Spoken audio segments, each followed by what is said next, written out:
Bharatiya Janata party के एक युवा और कर्मठ प्रत्याशी श्री करण भूषण सिंह जी और उपस्थित केसरगंज लोकसभा क्षेत्र के प्रयागपुर विधानसभा क्षेत्र से जुड़े हुए मेरे सभी उपस्थित बहनों और भाइयों,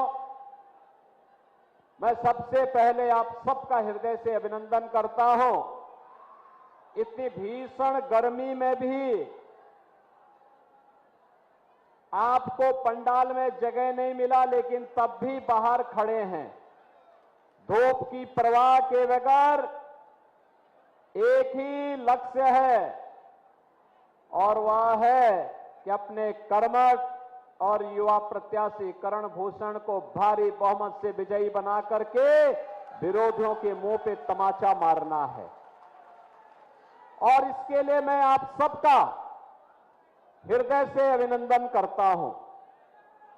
बहनों और भाइयों, देश के अंदर 3 चरणों का चुनाव संपन्न हो गया है। चौथे चरण में हम सबको भी चुनावी भागीदार में कल भागीदार बनना है। बहराइच की जनता को भी जाना है। केसरगंज 5वें चरण में आएगा, यानी अब तक आधा चुनाव हो चुका है और कल के बाद जब कल मतदान होगा तो मतदान के बाद पूरे देश के अंदर अब तक जो मोदी लहर थी, यह मोदी लहर एक सुनामी बनने वाली है, क्योंकि जनता ने ठाना है कि फिर एक बार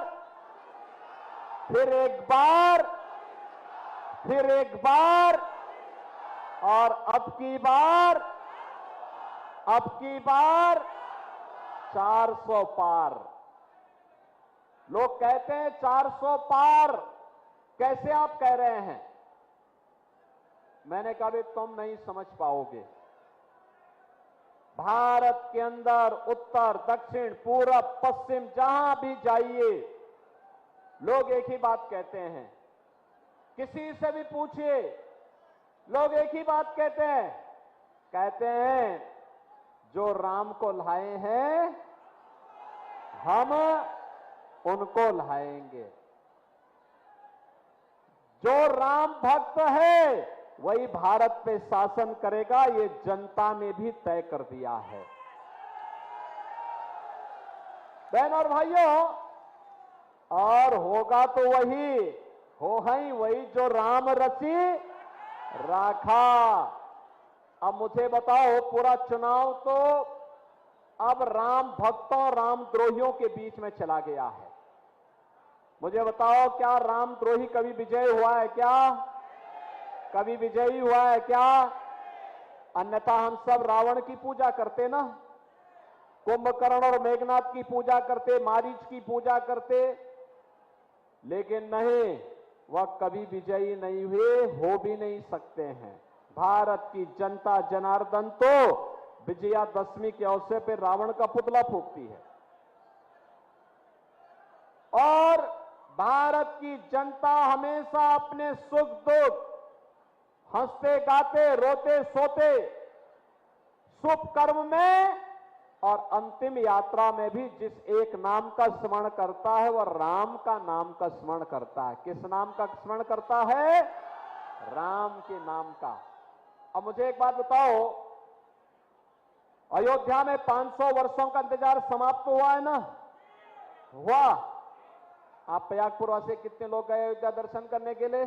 और तो पूरा ही आप तो अगल बगल ही हैं, आप तो पड़ोसी हैं, तो सर्वाधिक लाभ भी आप ही को प्राप्त हुआ। और लाभ ही प्राप्त नहीं हुआ, 84 कोसी परिक्रमा का लाभ भी सबसे अधिक आप ही को होने वाला है।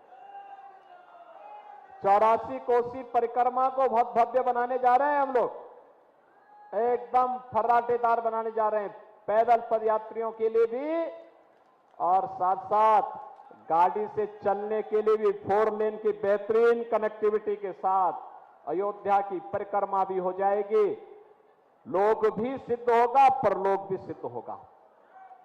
बहनों और भाइयों, आज दुनिया कह रही है कि जो काम भारत के अंदर अयोध्या में हुआ दुनिया के अंदर कहीं नहीं हो सकता, कहीं नहीं हो सकता। 500 वर्षों के बाद ये कांग्रेस और समाजवादी पार्टी के लोग तो ये मानते थे कि अयोध्या में राम मंदिर कभी नहीं बन पाएगा, इसलिए बहकाने के लिए क्या कहते थे, सपा के लोग क्या कहते थे, कहते थे कि परिंदा भी पर नहीं मार सकता, बोलते थे ना। ये राम भक्तों पर गोली चलाते थे ना, चलाते थे कि नहीं चलाते थे। और कांग्रेस के लोग क्या कहते थे, कहते थे राम तो हुए ही नहीं। क्या कहते थे, राम हुए ही नहीं। राम के अस्तित्व पर ही प्रश्न खड़ा कर दिया था कांग्रेस ने। यानी राम के अस्तित्व पर प्रश्न खड़ा करने का मतलब हम और आप सबके अस्तित्व पर प्रश्न खड़ा कर देना। और इन लोगों के द्वारा आज भी यही बयान दिए जा रहे हैं। कांग्रेस के एक बुद्धिदाता हैं, उनके द्वारा कहा जा रहा है कि राम यानी अयोध्या में राम, भारत के अंदर राम मंदिर का निर्माण भारत के विपरीत हुआ है। आप मुझे बताओ, आप राम मंदिर का समर्थन करते हैं कि नहीं करते हैं? करते हैं ना, हर भारतवासी करता है ना, हर सनातन धर्मावलंबी खुद से ज्यादा बड़ी दुर्घटनाएं हुई, जैसे एनटीपीसी ऊंचायार में बॉयलर फट जाने से कई लोगों की मृत्यु हुई। यहां गांधी परिवार आया है क्या? अरे जोर से बोलो, आया है क्या? बछरावा में ट्रेन दुर्घटना में 50 लोग मारे गए, आया है क्या? नाव डूबने से आधे दर्जन लोग मारे गए, आए हैं क्या? तार गिरने से रोपाई कर रही 5 महिलाएं, गरीब महिलाएं झुलस कर मर गई, उनके घर कोई गया है क्या? 5 बच्चियां डूबकर मर गई, कोई गया है क्या? बहन प्रियंका, ये परिवार है आपका और हमारा दिनेश प्रताप, ये 5 में से एक भी घटना ऐसी नहीं है जहां घर पे बैठने के लिए नहीं गए। भाइयों बहनों, सांसद कैसा चाहिए? जनता की खुशी में खुशी हो और जनता के गम में गम को वहन करे, ऐसा सांसद चाहिए। मुझे बताइए, ये शाहजादे आज यहां वोट मांगने आए हैं, इतने सालों से वोट दे रहे हो, मेरे सामने विशाल जनसमूह 40-50 हजार का बैठा है। सांसद निधि से आपको कुछ मिला है क्या? जरा बोलो, मिला है क्या? उन्होंने खर्च पूरी की है, मैं हिसाब लेकर आया हूं, पूरा खर्चा किया है भाई। अब आप कह रहे हो मिला नहीं है, तो कहां गया? कहां गया? कहां गया? ये उनकी वोट बैंक में खर्च किया। भाइयों बहनों, आप उनकी वोट बैंक नहीं हो, आप उनकी वोट बैंक नहीं।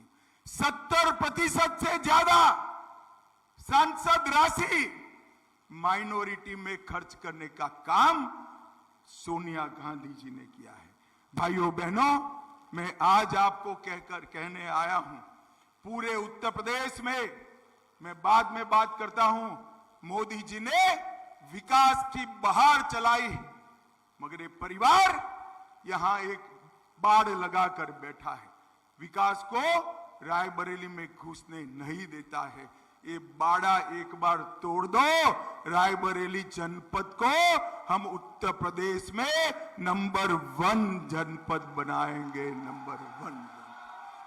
भाइयों बहनों, मुझे बताओ, ये कश्मीर जो है हमारा है या नहीं है? अरे जोर से बोलो, है या नहीं है? और जोर से बोलो, है या नहीं है? ये कांग्रेस के नेता खड़गे जी कहते हैं उत्तर प्रदेश और राजस्थान वालों को कश्मीर से क्या लेना देना है। खड़गे महाराज 80 पार कर गए, रायबरेली के लोगों को नहीं जान पाए। रायबरेली का बच्चा बच्चा कश्मीर के लिए अपनी जान दे सकता है। भाइयों बहनों, मुझे बताओ, कश्मीर से धारा 370 हटनी चाहिए थी या नहीं हटनी चाहिए थी? जोर से बोलो, हटनी चाहिए थी या नहीं हटनी चाहिए थी? 70 साल से